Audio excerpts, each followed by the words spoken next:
오늘 이 시간 하나님의 말씀은 골로새서 3장 15절에서부터 17절의 말씀입니다. 특별히 우리가 15절 마지막 절에 감사하는 자가 되라, 이 말씀을 오늘 제목으로 삼았습니다. 15절부터 17절까지 제가 다시 한번 읽어드리겠습니다. 그리스도의 평강이 너희 마음을 주장하게 하라. 너희는 평강을 위하여 한 몸으로 부르심을 받았나니 너희는 또한 감사하는 자가 되라. 그리스도의 말씀이 너희 속에 풍성히 거하여 모든 지혜로 피차 가르치며 권면하고 시와 찬송과 신령한 노래를 부르며 감사하는 마음으로 하나님을 찬양하고 또 무엇을 하든지 말에나 일에나 다 주 예수의 이름으로 하고 그를 힘입어 하나님 아버지께 감사하라. 아멘. 우리가 보는 이 성경에는요, 정말 몸부림치는 하나님께 나가는 사람들을 많이 볼 수가 있습니다. 하나님은 그 약복강 나루터에서 내게 축복하지 아니하면 가지 않겠다고 몸부림치는 그 야곱의 기도를 들어주십니다. 그리고 또한 한나의 기도를 한번 보세요. 자기가 자식이 없자 하나님께 주의 여종의 고통을 돌보시고 나를 기억해 달라면서 몸부림을 치던 그 한나의 기도도 하나님께서 들어주십니다. 또 히스기야 왕은 또 어떻습니까? 곧 죽을 것이라는 하나님의 말씀에 정말 너는 살지 못할 것이라는 말을 듣고도 그 얼굴을 벽으로 향하고 통곡하며 몸부림치던 그 히스기야의 기도를 하나님은 들어주시면서 연수를 15년이나 연장을 시켜줬습니다. 여러분, 이 몸부림침은요, 억지가 아니라는 거예요. 깡으로 하는 것이 아니라는 겁니다. 나약한 것이 아니라는 거죠. 그리고 추한 것도 아니라는 겁니다. 이 몸부림은요, 강하고도 강한 것입니다. 간절함에서 나오는 거죠.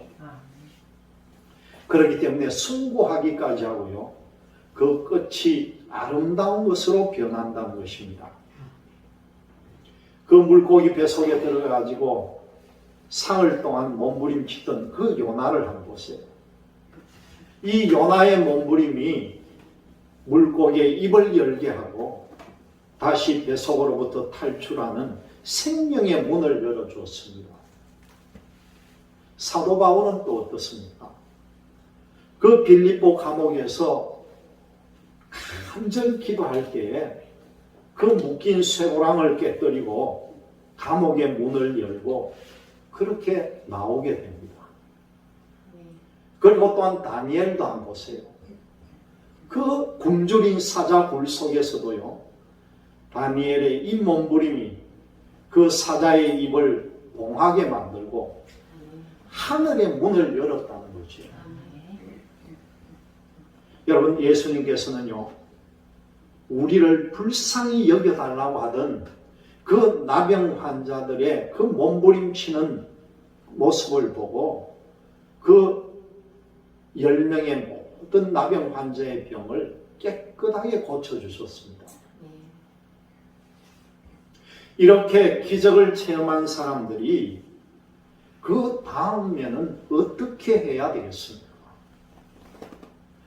이들은 당연히 예수님께로 돌아와서 감사했다고 고백을 해야 될 것입니다. 그런데 이 나병에서 치유받은 사람들은요, 그런 고백이 없다는 겁니다. 정말 급한 일과 중요한 일이 따로 있죠.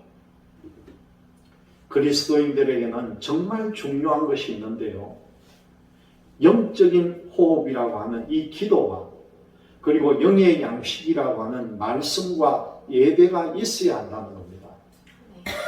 그런데 급한 일을 하면서 살다 보면은 정말 중요한 기도와 말씀을 읽는 것과요, 예배를 잘 드리지를 못한다는 겁니다.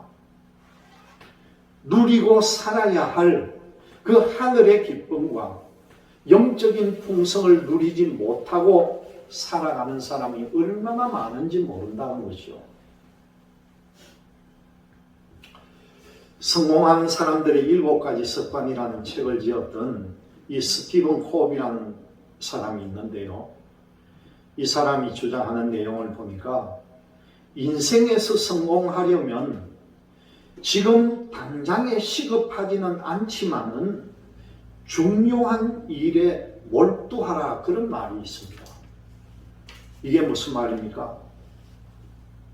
그냥 이런저런 생각지도 않고 그냥 계획성 없이 분주하게만 하지 말고 정말 나중에 있을 중요한 일을 염두에 두고 몰두하라는 거죠. 여러분들은 어떤 일이 지금 중요합니까? 무엇이 가장 중요합니까? 여러분들은 이 예배와 기도를 회복하시기를 바랍니다. 말씀에 더욱더 집중하고 하나님께로 나아가시기를 바랍니다. 예수님께 돌아와서 감사한 사람은 사마리아 사람이다, 그렇게 우리는 알고 있습니다. 왜 그러냐 하면은 예수님께서 나머지 9명의 유대인은 어디 갔느냐, 그렇게 물었다는 거예요. 9명의 유대인은 다 어디 가고 네 사마리아 사람이 왔느냐는 거예요. 중요한 일을 먼저 했다는 거죠. 이 사마리아 사람은 정말 중요한 일을 먼저 했습니다. 아무리 집에 가는 것도 급하고 집에 찾아가 가지고 자랑하는 것도 급한 일이겠지만은 이 예수님을 찾아와서 하나님께 영광을 돌리는 것이 중요하다는 거죠. 내가 나를 위해서 무엇을 할지를 생각하기보다는요, 내가 예수님을 위해서 무엇을 해야 할지를 생각해야 된다는 것입니다. 병을 고쳤다는 선물보다는 병 고침을 선물로 준 예수님께 감사를 해야 한다는 거죠. 여러분, 급한 일보다 중요한 일을 먼저 하라는 겁니다. 이럴 때 병 고침에 100년을 누릴 축복뿐 아니라 그 이상의 결정적인 축복과 또한 하나님의 자녀가 되어서 누리는 영원한 구원의 축복을 받게 될 줄로 믿으시기를 바랍니다. 여러분, 지금 우리가 코로나19라는 것도요, 지금 1년 이상 끌고 있습니다.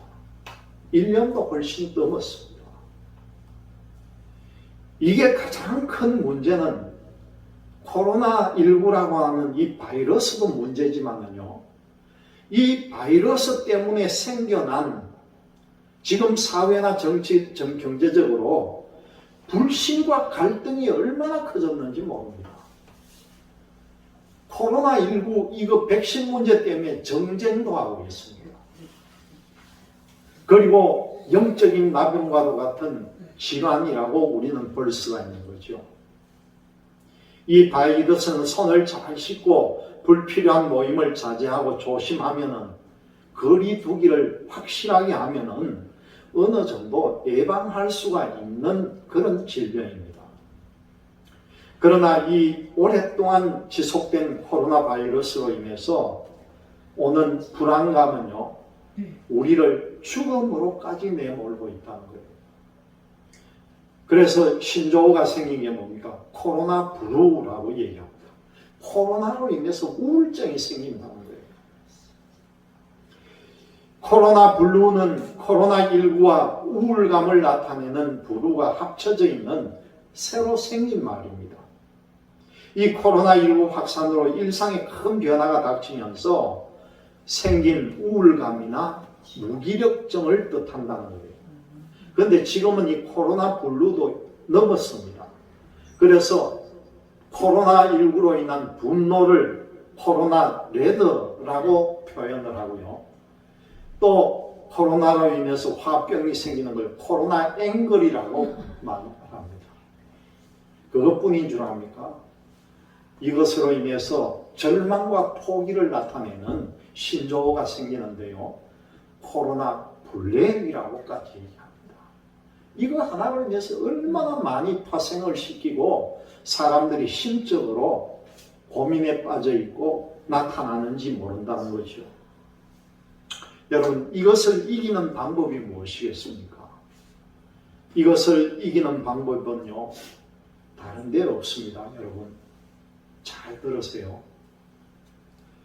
나병을 고치신 예수님을 찾으세요. 아멘. 그리고 예수님께 여러분 감사하시기를 바랍니다. 아멘. 하나님은 우리에게요, 오늘 말씀해 보니까 뭐라고 합니까? 감사하는 자가 되라는 거예요. 하나님은 우리에게 감사를 요구를 하고 계신다는 거예요. 하나님이 우리에게 감사를 요구하시는 것은요, 하나님께 우리의 어떤 재물이나 물질을 드리라 하는, 하나님이 물질이 필요해서가 아니라는 거예요. 하나님 때문이 아니라는 사실입니다. 바로 우리 때문이라는 거죠. 우리의 행복 때문이라는 겁니다. 우리가 구원을 받고 행복해야만이 하나님이 기뻐하신다는 거예요. 찬양으로 하나님께 감사하는 자가 되시기를 바랍니다. 기도와 헌신과 헌물로 감사하는 자가 되시기를 바랍니다. 우리의 감사를 받으신 하나님께서 정말 여러분 계시록을 보면은요, 그 말씀에 나오잖아요. 하나님께서 별빛을 달빛으로, 달빛을 햇빛으로 만들어 주실 것입니다.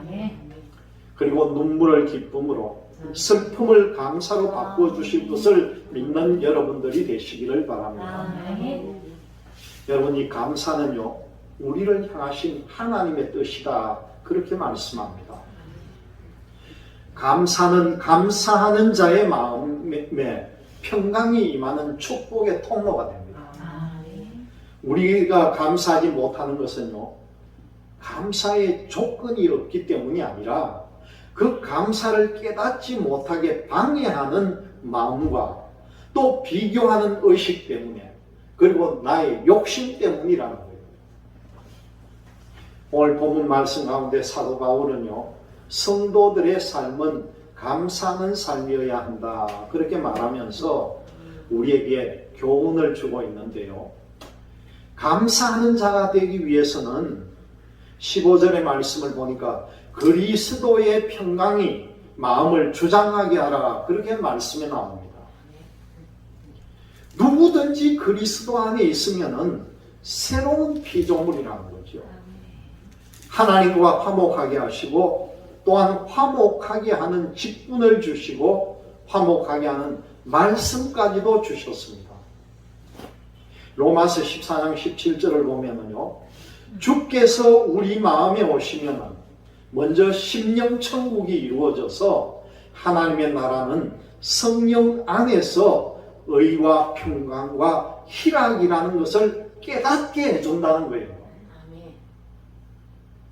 여러분, 출애굽한 이 이스라엘 백성들이 왜 광야에서 쓰러졌습니까? 이들이 애굽에서 노예 생활을 할 때 완전히 탈출한 것 같았으나 하나님이 인도하시는 그 인생 광야길에서 사흘이 멀도록 원망하고 불평하기 때문에 그 가나안 땅에 바로 들어가지 못했다는 겁니다. 그들에게는 깨닫는 마음과 보는 눈과 듣는 귀가 없었다는 거죠. 오늘 말씀 가운데 사도 바울이 고난 속에서도 능력 있게 일할 수 있었던 것은요, 모든 일에 감사하는 것이 하나님의 뜻인 줄 알았기 때문이라는 거예요. 빌립보서 4장 6절에서 7절의 말씀입니다. 아무것도 염려하지 말고 다만 모든 일에 기도와 간구로 너희 구할 것을 어떻게 해요? 감사함으로 하나님께 아뢰라. 그리하면 모든 지각에 뛰어난 하나님의 평강이 그리스도 예수 안에서 너희 마음과 생각을 지키시리라. 아멘. 여러분 이 말씀은 꼭 기억하세요. 감사하는 자가 되기 위해서는요, 그리스도의 말씀으로 가득 채우라는 말씀입니다. 시편 기자는요, 시편 119편 165절을 보면은 주의 말씀을 즐거워하는 자에게는 큰 평안이 있으니 저희에게 장애물이 없으리로다. 그렇게 말합니다. 주의 말씀으로 우리의 마음속에 가득 채우면은 삶의 놀라운 변화가 일어난다는 거지요. 이뿐만 아니라 시와 찬미와 신령한 노래를 부르게 된다는 겁니다. 우리의 찬송은요, 하나님의 머무시는 보좌가 될 것입니다. 왜냐하면요, 하나님은 찬송 중에 거하신다. 그렇게 말씀합니다. 시편 22편 3절 말씀을 보면은 하나님은 찬송 중에 거하시는 하나님이에요. 그리고 우리가 나중에 새 예루살렘 성에 들어가면은 우리 성도들은요, 돌아가면서 하나님께 찬양하는 역할을 맡게 된다는 거예요. 여러분들 반차에 따라가지고 돌아가면서 찬양할 것입니다. 감사하는 자의 삶은 열매 맺는 삶인데 그 열매는 하나님 말씀을 순종한 참된 신앙을 자라게 하는 그 신령한 지혜와 힘을 얻는 결과가 됩니다. 감사하는 자의 삶은요, 결국 하나님을 기쁘시게 하는 삶이라는 거죠. 감사하는 자가 되기 위해서는 모든 일을 주 예수의 이름으로 행하라. 그렇게 말씀을 합니다. 에베소서 5장 20절의 말씀입니다. 성도를 향한 하나님의 요구는 범사에 우리 주 예수 그리스도의 이름으로 항상 아버지 하나님께 감사하는 것이라는 거예요.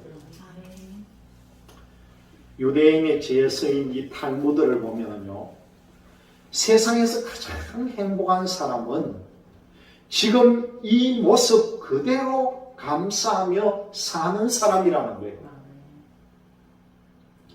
지금 이 코로나19로 인해서 정말 이 시대가 메말라가고 어렵고 힘들지만은 그래도 우리가 감사 생활을 유난히 강조하고자 하는 것은요, 감사가 바로 축복의 전제 조건이 된다는 거예요. 응답의 선행 조건이 되고 기적의 예비된 조건이 되기 때문에 우리는 늘 감사해야 된다는 겁니다. 여러분, 이 감사야말로 우리 믿음을 온전하게 하고 장래의 일을 확실히 하며 우리의 생활을 풍부하게 할 것입니다. 무엇을 하든지 다 예수의 이름으로 감사하면 할수록요, 크고 놀라운 축복의 기적이 일어난다는 사실을 깨닫고 감사가 우선이요 승리임을 고백하는 여러분들이 되시기를 주님의 이름으로 기원드립니다.